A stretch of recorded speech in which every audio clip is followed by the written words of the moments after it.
Thanks for joining us from our studios in Tel Aviv. I'm Natasha Kirchuk here with ILTV's morning briefing from Israel. Are you out of your minds? That's what the Israeli Prime Minister is asking several Arab Israeli Knesset members following their declaration of support for the Lebanese terror group Hezbollah.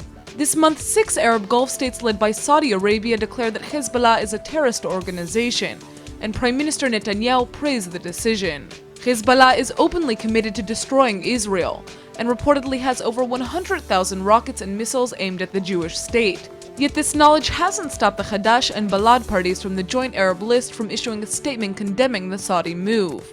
The Israeli Arab lawmakers argue that labeling Hezbollah as a terrorist group serves Israeli interests and will prolong the occupation. US Vice President Joe Biden is set to arrive in Israel today, amid controversial reports that Prime Minister Netanyahu spurned an offer to meet with President Obama in Washington. The White House has expressed public surprise about Netanyahu's rejection of the meeting, and says it learned the Israeli leader was canceling his trip to the United States through the media.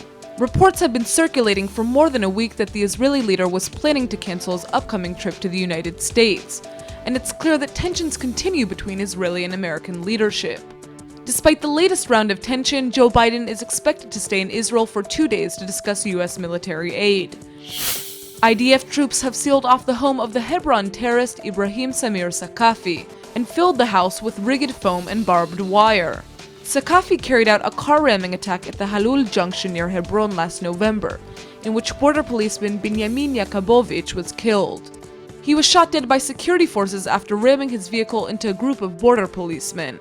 Last week, the High Court approved the demolition of the attacker's home, but because his apartment is located on the 3rd floor of a residential building, the IDF has sealed it off instead of destroying it.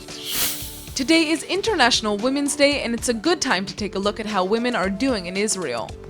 A new report by the Taub Center claims that Israeli women are more highly employed, but paid significantly less than men and their OECD counterparts. 74% of Israeli women are employed, which is 7% higher than the OECD average, plus the numbers seem to be improving over time. Yet the salaries of women in Israel are nearly 22% lower than men, placing the Jewish state behind other developed countries because of the size of its gender wage gap. On a happier note, Israel is doing well when it comes to providing benefits for women following childbirth. The government encourages fertility and participation in the work market, meaning that government policy includes job protection during pregnancy and up to 1 year after birth. There's even an 100% salary replacement during maternity leave. That's all for now. I'm Natasha Kirchuk, and see you later with our main daily broadcast from Israel at 2 p.m. Eastern Time.